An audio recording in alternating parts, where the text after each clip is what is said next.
Meanwhile, could we all shift our mobile phones profiles to silent? And also start in 2 minutes once the guests are here. Please turn your mobile phones to silent or switch them off.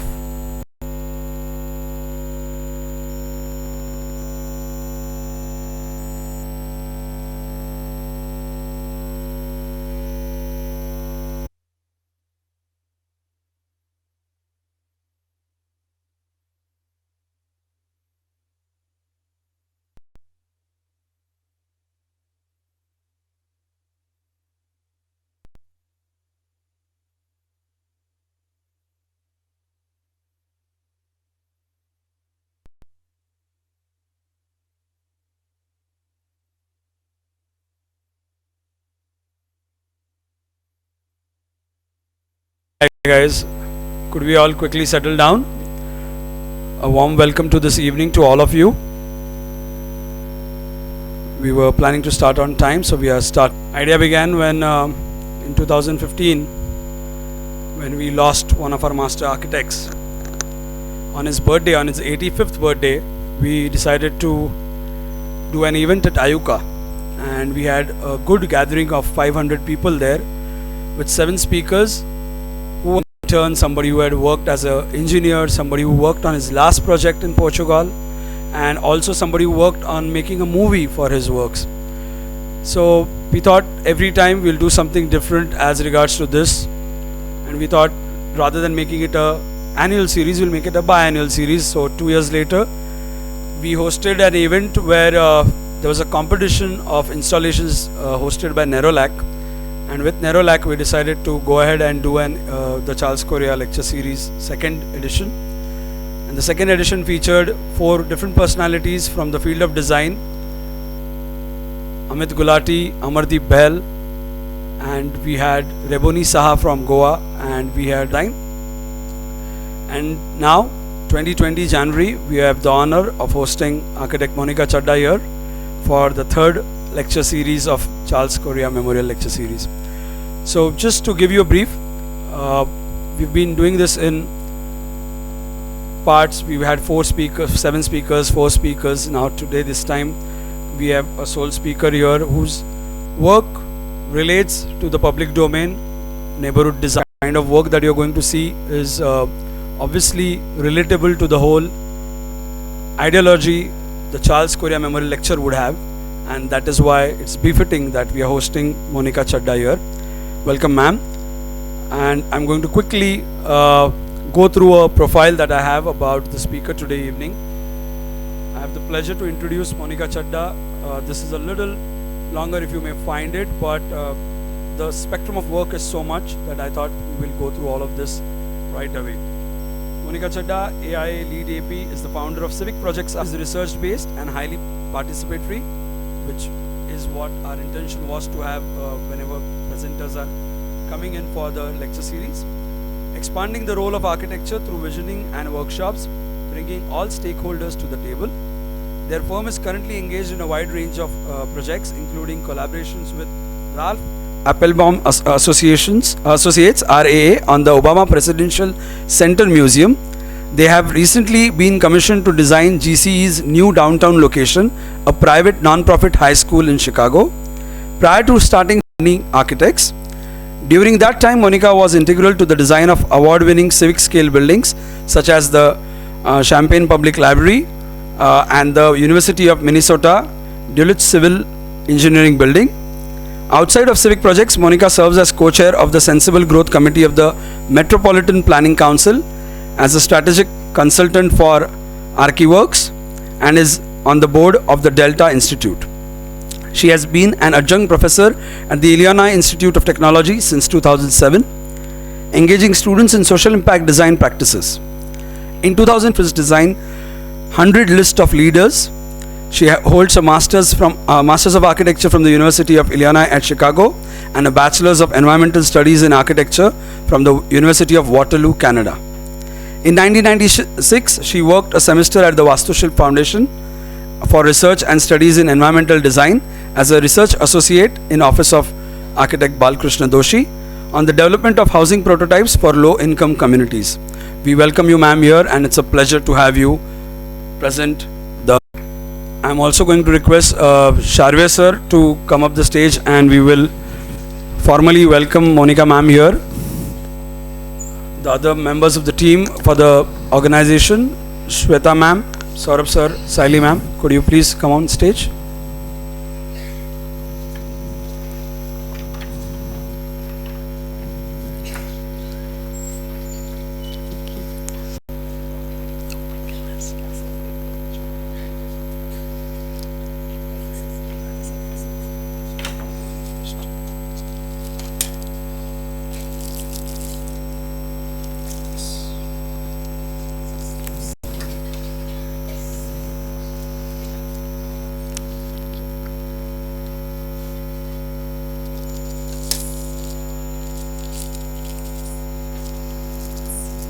Small BNCA memento and a certificate for delivering this lecture here today.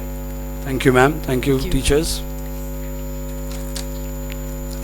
And now I request Monica ma'am to begin her presentation.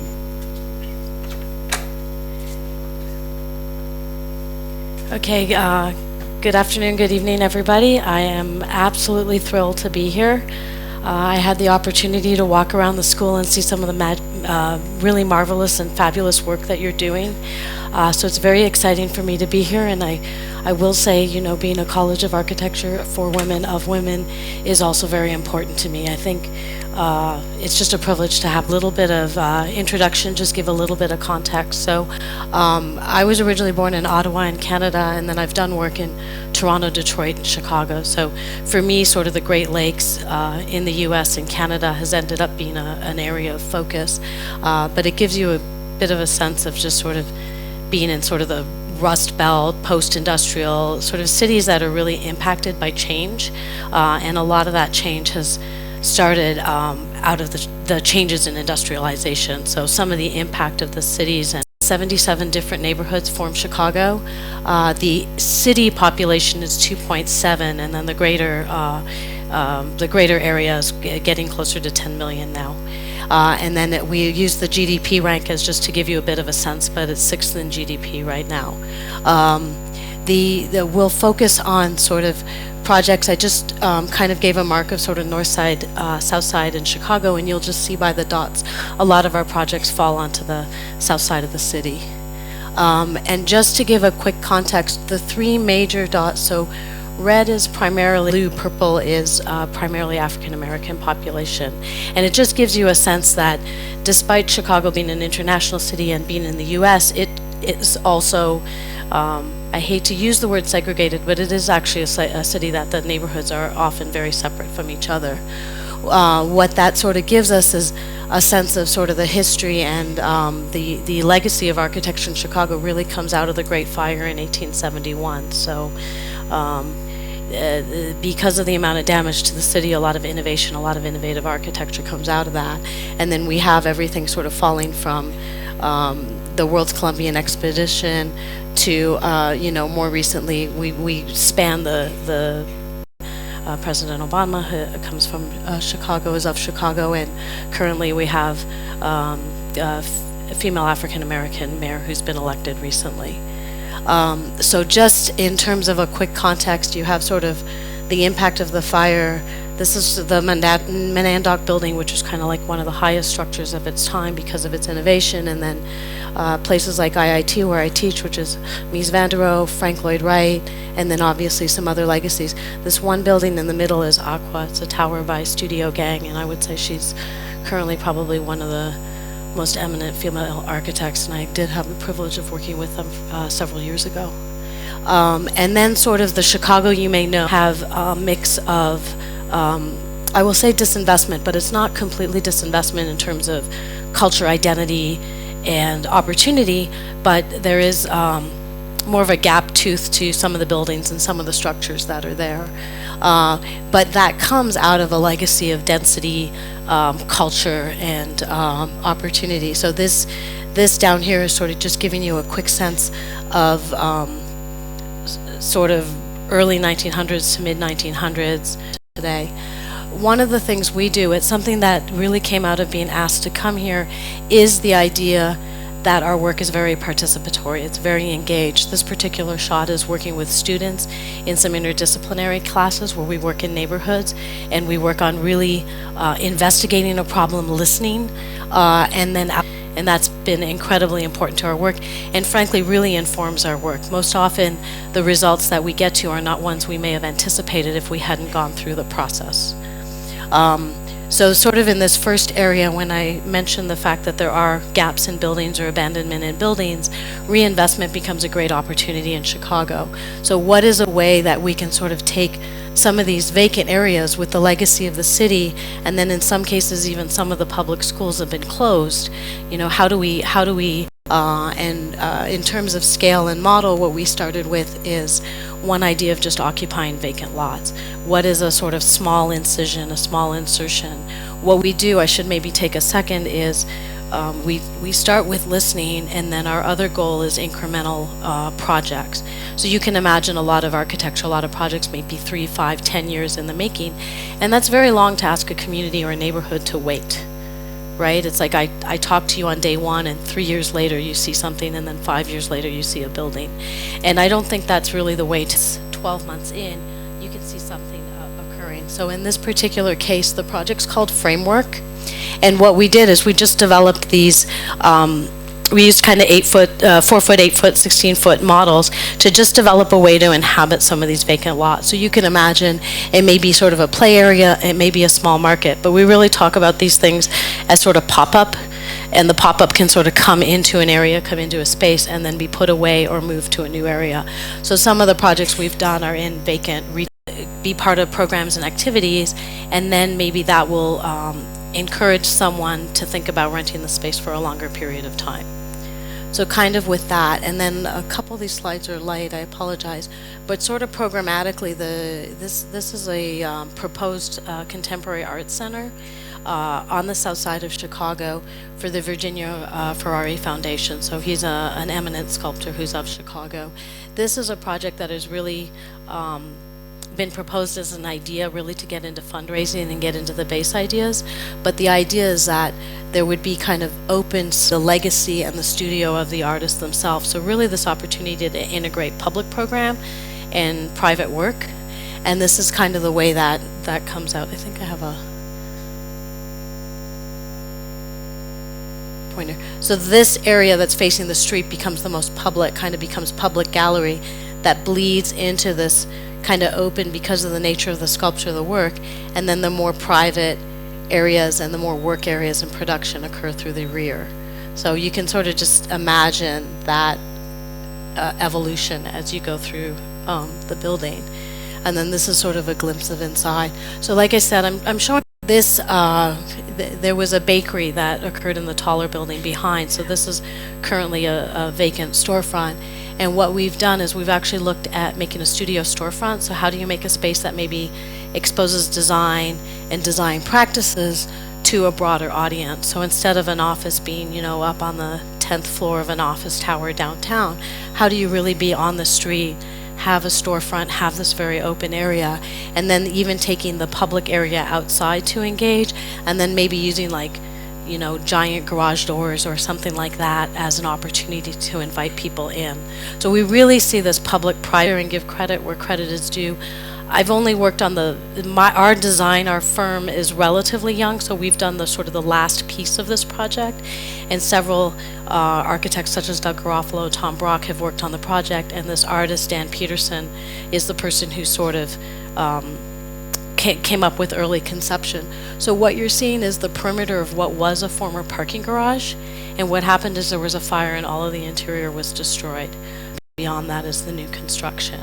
This is the building where our offices are. It's called Experimental Station, and it's called Experimental Station for a reason, because it's really, again, a mix of nonprofit, mostly nonprofit entities that kind of become sort of a social mixing space. So there's public gathering, there's the opportunity to have a lecture or farmers market, and then there's the opportunity to have kind of more, have a couple of entities such as the Invisible Institute that works on things like police victimization and sort of issues that are in the city.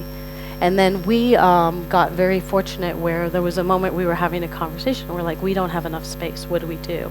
And there was this moment of like, come on over here, come take a look. And through these closet doors at the back of the building was this raw space. So imagine again, I mean, this is a space that the fire happened about 15 years ago, and all of the looked when we first encountered it, and this is now our offices. So it's a shared office space, and it's the opportunity. So we were able to design with a conscious recognition of what was already there. Again, to us, it's another thing that's really important. If we have the opportunity to recycle materials or have an opportunity to really respect the existing structures, it becomes another way to kind of have this. A lot of the historical and older fire stations were closed, and what we've done is we've actually looked at how can we re-energize.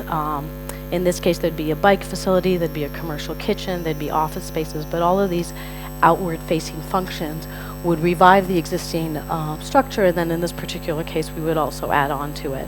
So again, this one is just very early concept, sort of very simple renderings and ideas to present the program and to kind of get interest in things like funding.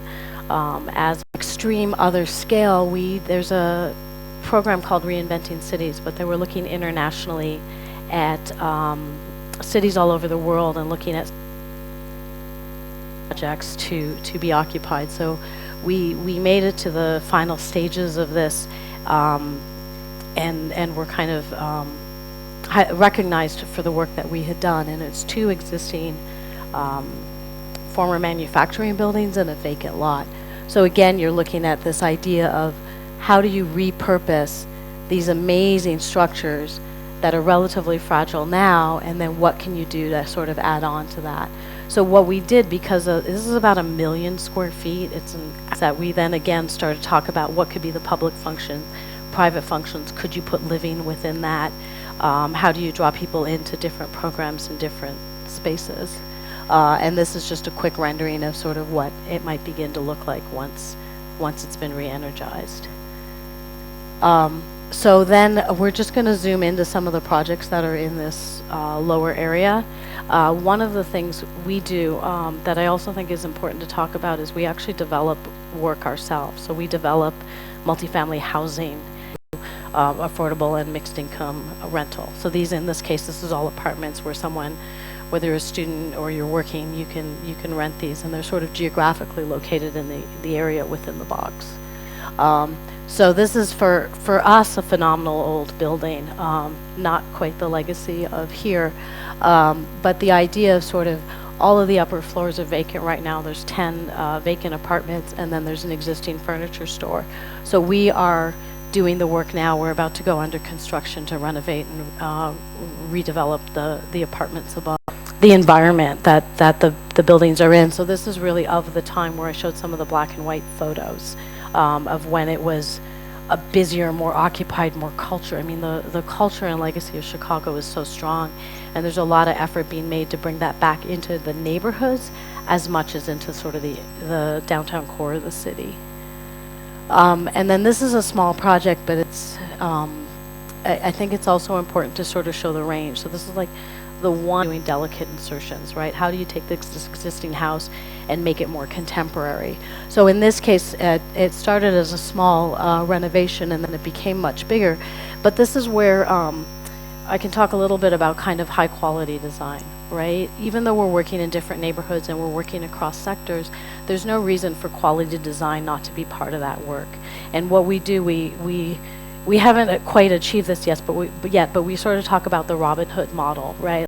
Design and strategic planning in the work that frankly is very intimate to me and very important to me. And this sort of area will reflect, I think, part of what was spoken about in the introduction, right? When we talk about social justice and a little bit mission-based work, how do we do that? And it gears in the neighborhoods that we work in, whether it's one project or several projects. So this, in this particular case, we started 2015 working with the Chicago Torture Justice Center. And surprising though it may be to some of you, the idea of police victimization and inappropriate techniques to get people into false confessions is something that's happened even in a city like Chicago. So several years ago, worked to eventually get to their release. So what was established is something called the Chicago Torture Justice Center. And this is a project where we started at the very beginning. The executive director had started, and 2 weeks later we started to work with the organization. And what we discovered, what was kind of really important, is this idea of a space, right? And there's no design here yet, right? No design. The idea of the space for survivors is what is most important, and then the community and family also needs to be supported in the space. So even though we don't even know kind of what size, what scale, what that looks like, we understand program. She said, you know, this is the first time anybody's asked me what I wanted. Actually be who are currently stakeholders and eventually be end users. So this idea of a place to inform and share what happened, this idea to engage and interact, this idea to provide services, and this idea for sort of private and individual program, the beauty and the excitement of the project. But then we do also go through translating, and even though this is a little difficult to read, this is really your very traditional program of once we started translating the needs and desires and dreams of the community, we got into sort of what those areas would be. We also in the time, so this project isn't built, the funding is not there right now, but we've been working with the community and on with the stakeholders ever since starting that work in 2015. So this idea of lack of identity was something that was really strong when we spoke about the resilience. And this quote, which you may have read already, but the integrity of justice looks like us. We give it identity. Who is the user? Like there is no picture. Like how can you design in a void, right? How can you design without thinking about people? And that's what this sort of begins to do. So as an example of a temporary project, sort of an interim project, we did a storytelling workshop. So we actually had a couple of workshops that spoke about resilience, and we actually asked everyone to go out into the neighborhoods that they lived in. And this was a small group, maybe sort of 20, 30 people, where we're like, share your stories. So take photos in the communities that you live in and then come back and share those stories, and let's celebrate this. Let's celebrate the idea of resilience. It might work within the programs and projects that you're working on studio, but this is a little bit what it looks like for us. Everything from interacting with questions, answering questions, to taking the photographs and engaging. You can imagine this is my particular favorite. And then I want to share one particular story. So this is one of the images that was taken and then shared back with us. And this is a young woman with her cousin. And what she did, I won't quite read all of this, but Andrea Thompson, what she did is she intimately shared back her story, and this has become part of the exhibit. So she talked about growing up in the area and how some of her cousins are into that. Maybe they're survivors. They're still standing no matter who puts them down, and they make me realize being a survivor is not always what it looks like. People look at them and assume that they are thugs, but if you talk to them, they're very aware of the community and surroundings and contributing to community, like supporting kids. It's not always what it looks like.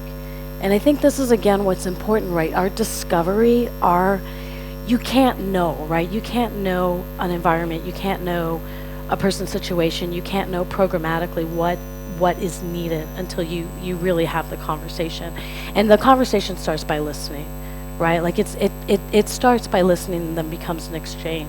And then again, sort of in the process of this particular project, what they are able to do right now is work on a memorial. So as a first step, as opposed to getting to building, we're looking at the memorialization, the memory of what has occurred. And we were invited out of 6 entries to submit. So we were one of 6 artists and architects invited to submit. And what we developed was a series of benches. And the idea behind the benches is we heard a lot about lost time, right? Like if you're in prison for a significant period of time, you've missed out. You may have missed someone's birthday. You may have missed a marriage. You may have missed someone's graduation. Cut where we bend or weld these tabs and allow the story to be told. So every single bench represents an individual. And currently, if this was to be built, there would be over 110 benches made, and each one would represent an individual person, starting with the age at which imprisonment occurred, at the time of imprisonment, and then whether they were released or continue to be in prison. And then this just gives you a little image. So There was a comment made earlier when we were talking about process, and one of the things to sort of show is we may sort of be developing sort of higher end or more detailed renderings, but then we're also trying to work by hand and kind of craft. It really conveys the same idea. And then again, sort of going back into the computer and mixing both hand drawing and Photoshop, rendering, sketching, and sort of blending kind of what this space might become. So we really enjoy that. We really love working across platform in the work that we do. And then these two projects, how are we doing on time? Good, okay. So on these two projects, I wanted to sort of keep growing in scale and talk about global citizenship. So how do you not only work within a community or an lab school that we're working on downtown? So we have a change of geography, but even in this case, students are coming from 30, 40 different neighborhoods that are in the city, and they're also coming from the outskirts of the city. So you're bringing people downtown to a center core, and the building in which we are going to be has actually, I think it was finished construction, maybe 2,000 an existing space. And one of the things that came through the workshops and conversations we had in this particular project is something bigger than school.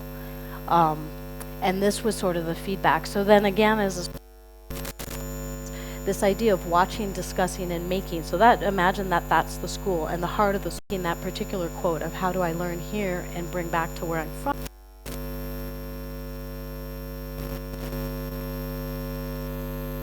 Program, right? This is kind of the mission of the school as we translated it, as we heard through workshops.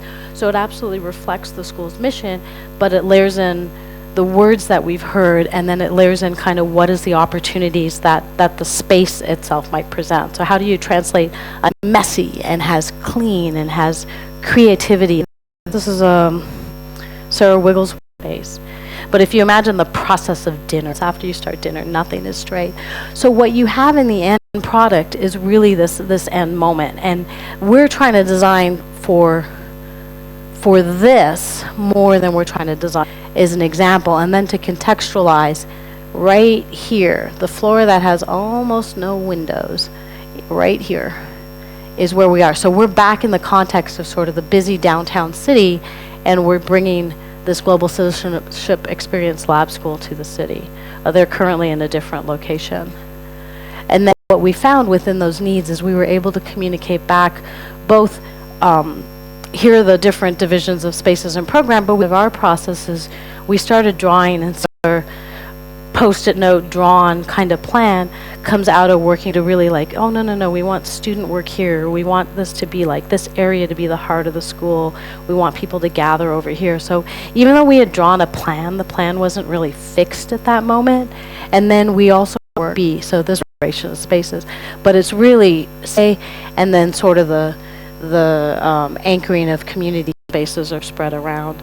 One of the ways, because it's a small space, to actually work with this is through this idea of thick walls, right? How can you animate every portion? And then I'm going to use this photo. This is not our project, but this idea, if you think of a wall as a space, it has thickness, it has depth.